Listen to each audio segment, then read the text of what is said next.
Hello नमस्कार प्यारे विद्यार्थियों, सभी को राधे राधे, सभी को जय श्री कृष्णा, सभी को जय श्री राम।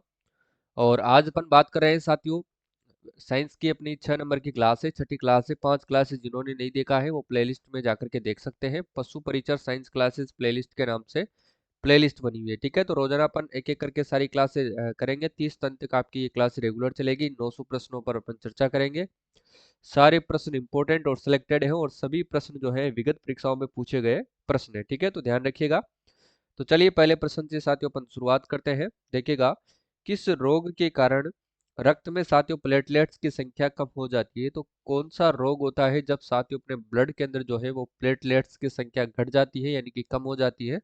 तो वो रोग है साथियों आपके डेंगू। सभी परिचित होंगे और प्रश्न इंपॉर्टेंट है, ध्यान रखिएगा। ठीक है, निम्नलिखित में से साथियों कौन सी बीमारी जो है वायरस के द्वारा होती है? वो कौन सी बीमारी है साथियों जो वायरस के द्वारा होती है? तो ध्यान रख लेना, वायरस से होती है डेंगू बुखार। ठीक है ना, ये ध्यान रखना है, ये मच्छर के काटने से होने वाली बीमारी है। ठीक है, चलो, वायरस जनित रोग कौन सा है साथियों? वायरस जो जनित रोग है वो कौन सा है? तो वायरस जनित रोग है वो है रेबीज। ठीक है, सी वाला सही होगा इसमें।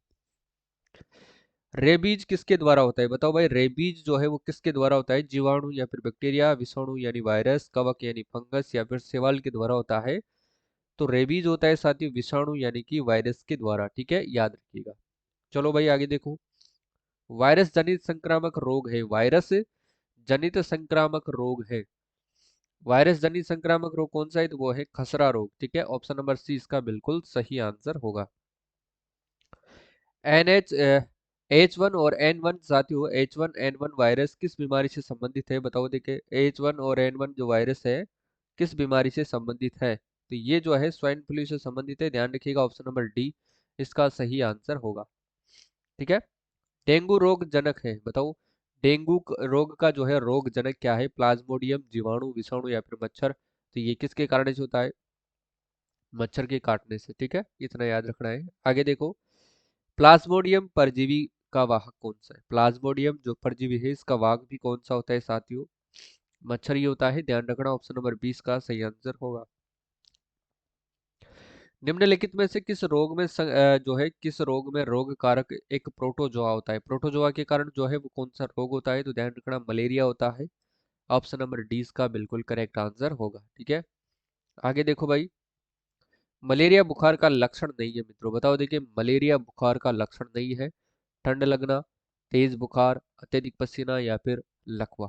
तो मलेरिया बुखार का लक्षण नहीं है, वो आपको बताना है। तो ठीक है, लकवा यानी कि मलेरिया बुखार का लक्षण नहीं, जबकि ठंड लगना, तेज बुखार आना और अत्यधिक पसीना आना जो है ये मलेरिया बुखार के लक्षण है। ठीक है, चलो, सिनकोना से प्राप्त मलेरिया की दवा का नाम बताइए। सिनकोना से प्राप्त जो है मलेरिया की दवाई है तो वो ध्यान रखना कुनेर है।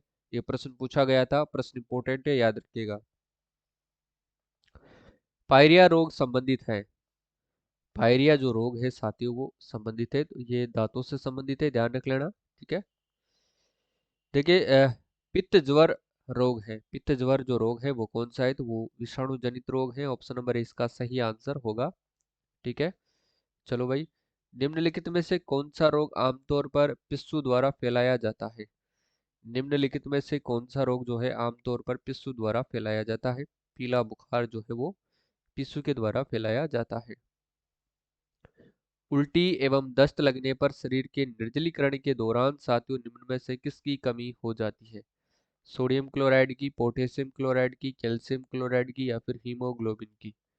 तो ध्यान रख लेना साथियों, इसमें जो है वो सोडियम क्लोराइड की क्या हो जाती है? कमी हो जाती है। ऑप्शन नंबर ए इसका बिल्कुल सही आंसर होगा। आगे देखो भाई, कौन सी बीमारी महामारी में नहीं आती? कौन सी बीमारी जो है महामारी के अंदर जो है नहीं आती है? ये आती है साथियों कैंसर, ये महामारी में नहीं आती है। ठीक है, क्योंकि महामारी वही बीमारी होती है जो संक्रामक होती है। ठीक है, एक से दूसरे में फैलती है, ये ध्यान रखना है। श्वेत फुफ्फुस कैंसर का मूल कारण है। श्वेत फुफ्फुस कैंसर का मूल कारण क्या है? कपास के रोए, सिलिका, कागज की लुगदी या फिर एस्बेस्टोस? तो इसका सही कारण होगा एस्बेस्टोस। ठीक है, याद रखिएगा। निम्न में से कौन सा एक असंक्रामक रोग है? कौन सा एक असंक्रामक रोग है? सामान्य जुकाम, निमोनिया, उच्च रक्तचाप या फिर एड्स? तो ये इसके अंदर साथियों उच्च रक्तचाप है। ठीक है, कौन सा जल जनित रोग है? जल से होने वाला रोग कौन सा है? पोलियो है, उल्टी होना, दस्त होना, या फिर ये सभी? तो ध्यान रखना ये सभी, ठीक है। आगे देखो, कीटीनिज्म क्या है? कीटी जो निज्म है वो क्या है? तो ध्यान रखना साथियों, जो कीटीनिज्म है बच्चों में होने वाला एक रोग है, ठीक है ना, याद रखना है। देखिए, स्लीपद और फील पाँव के कारण होता है। सुत्राव कर्मी, चपटा कर्मी, फीता कर्मी, इनमें से कोई नहीं। तो ध्यान रखना सुत्राव कर्मी, ऑप्शन नंबर ए इसका भी सही आंसर होगा।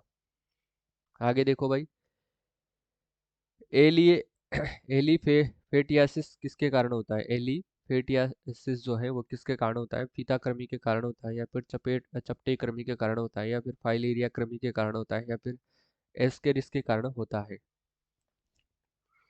बताओ देखे, ये जो है वो किसके कारण से होता है?